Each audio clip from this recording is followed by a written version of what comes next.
এই যে এই সুন্দর ড্রেসটা নিয়ে এসেছে মাম্মার জন্য।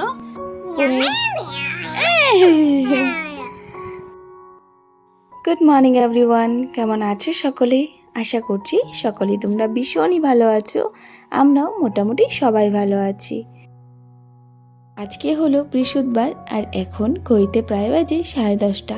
এখন থেকেই তোমাদের সবাইকে সাথে নিয়ে আজকে ব্লগটা স্টার্ট করলাম। আশা করছি তোমাদের আজকে ব্লগটা দেখতে খুব ভালো লাগবে। আজকে না আমি খুব খুশি, কারণ আজকে আমার একটা ছোট্টবেলার বান্ধবী আমার সাথে দেখা করতে আসবে। আর ওরও বিয়ে হয়ে গেছে, ওর বিয়ে হয়েছে কুচবিহারের ওই সাইডে। তো ও আসছে ওর বর নিয়ে। তো আজকে বলেছি আমাদের ঘরে দুপুরে খেতে।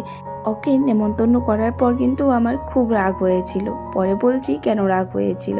আর যা প্রচণ্ড গরম পড়েছে আজকে, তো আরও গরম দিয়েছে। যাই হোক, আজকে অল্প একটু ফ্রিজে জল রেখে দিলাম ফিল্টার থেকে নিয়ে।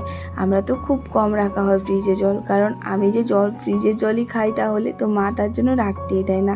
কারণ মাম্মাম ছোট ছিল না তখন, তো ফ্রিজের জল খেলে আমি ঠান্ডা লেগে যাবে মাম্মার। তো আমাদের ঘরে খুব কমই রাখা হতো, কিন্তু এবার আর অসহ্য হয়ে ভাবলাম যে না, ফ্রিজে একটু জল রেখে দিই। মানে এত পরিমাণে গরম, ঠান্ডা একটু জল খেলেও কিন্তু বেশ ভালোই লাগবে।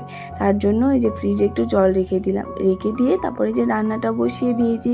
কারণ ওদেরকে বলেছি দুপুরে আসতে, তো ওরাও আসবে। তো এটা ভেবে রান্নাটা একটু জলদি করছিলাম। আর মা আমাকে অনেকটা হেল্প করে দিচ্ছিল, মানে দুজন মিলেই রান্নাটা সারছিলাম। তো বললাম না আমার ওদেরকে নেমন্তন্ন করে খুব রাগ হয়েছিল। তো বলছি কেন, তো এই যে রান্নাবান্না যে করছি ওদের জন্য, পরে দুপুরবেলা ফোন করেছি ওদের, আমি ভেবেছি আসবে ওরা। তো দুপুরে ফোন করে বলছে এখন আর আসবে না। মানে এতটা রাগ হয়েছিল কি বলবো, ওদের সাথে তো খুব ঝগড়া করেছি। পরে গিয়ে বললো কি বিকেলবেলা আসবো। মানে কি হয়েছে, ওরও একটা ছোট্ট বেবি আছে। তো আমি ফোন করে বলার পর ওরা বললো ঠিক আছে আসবো। তারপর গিয়ে ফোন করেছি দুপুরে, তো বলছে এখন আসবে না। দেখো কত কষ্ট করে রান্নাবান্না সেরে রাখলাম, মানে আশা করে বসিয়েছিলাম যে হ্যাঁ ওরা আসবে আসবে। তারপর ফোন করার পর বলছে আসবো না। দেখো কতটা রাগ হয় না, তাই না? তো যাই হোক, তো পরে গিয়ে ভাবলাম যে ঠিক আছে, তো বিকালবেলায় কিন্তু আসবি, কিন্তু বলেছি বিকেলবেলা যদি আসিস তাহলে কিন্তু খেয়ে যেতে হবে রাত্রে। তো পরে গিয়ে বলেছে ঠিক আছে। তো বলেছি রাত্রে কিন্তু খেয়ে যেয়ে যেতে হবেই, আমি রান্নাবান্না সব কিছু করে রেখে দিয়েছি। তো বললো ঠিক আছে। তো রান্নাবান্না সারার পর ঘরে এসেছি, এখন ভেবেছি মামুনকে খাইয়ে দেবো।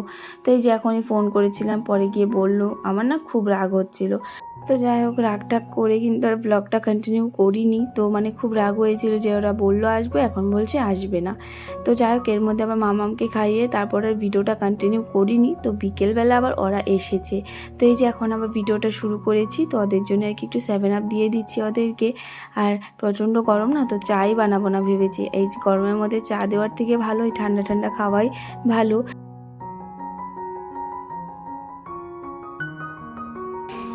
তো এই দেখো, সকাল থেকে ওয়েট করার পরে যে এখনও আসলো, আর এই যে আসার সাথে সাথে সাথে ঝগড়া করা শুরু করে দিয়েছি। বলেছিলাম সকালে আসতে, এই যে বিকেলবেলা আসলো, তাও সন্ধ্যার দিকে আসলি। হ্যাঁ, আর ওর সাথে কতদিন পর দেখা হইলো? 1 বছর না, 1 বছর পর। ওই যে ও হাসতেই থাকে, ও 70 দিকে ও হাসবে, শুধু আর কিছু কথাই করবে না, হাসবে। আর এই যে ওর হলো মেয়েটা, আর আমার মাম্মাম দেখো ওর মেয়ের সাথে একদম, ওই মোবাইল দেখছিস, যে মোবাইল দেখা শুরু হয়ে গেছে দুইজন। তো এখন এই যে ওর সাথে একটু গল্প টল্প করি। অনেক দিন পর দেখা হয়েছে বলে অনেক গল্প করলাম। তো মা বলল আমি ভাতটা রান্না করে ফেলি, তুমি ওদের সাথে গল্প করো। আর ওদেরকে অনেক জোর করার পর বলছে ঠিক আছে খেয়ে যাব।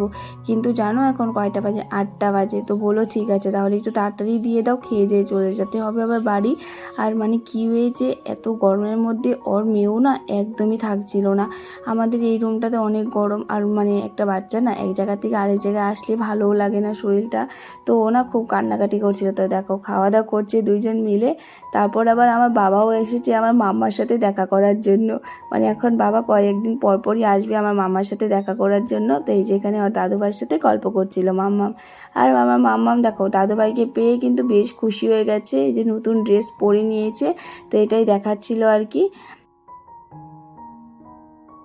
তো ওরাও চলে গেল, তারপর বাবা এসেছিল, বাবাও চলে গেছে। আর মামুনির মেয়ে তো একদম কান্নাকাটি করছিল, মানে এত গরম না, এত গরমে বাচ্চাদের একদমই ভালো লাগে না। তো তার জন্য খুব কান্না করছিল, খেয়ে দিয়ে আর বসিনি, ঘরে ঢুকে শুধু ওকে কোলে নিয়ে চলে গেছে, মানে এতটা কান্নাকাটি করছিল। আর এখান থেকেই পেয়ে গেছে মানে বাড়িতে যাওয়ার জন্য পিলপিলি, তো ওটাতে চড়ে চলে গেছে। আর বাবাও এসেছিলো, বাবাও চলে গেছে।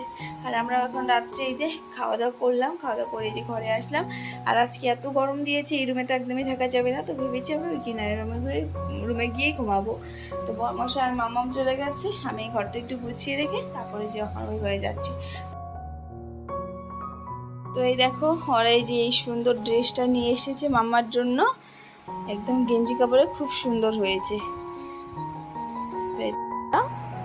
দুধ দিলাম, ভাত দিলাম, মাছ দিলাম, মাংস দিলাম, পনির দিলাম, মেয়কতা দিয়ে যায় টেও টেও টেও টেও টেও টেও টেও টেও টেও টেও টেও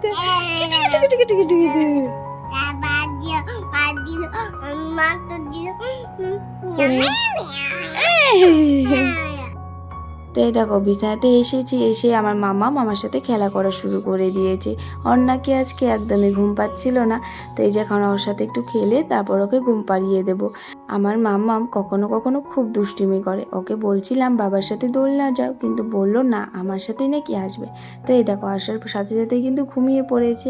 তো চলো আজকের জন্য টাটা, সবাই তোমরা খুব ভালো থেকো আর কাছের মানুষদেরকে খুব ভালোবেসো। রাধে রাধে।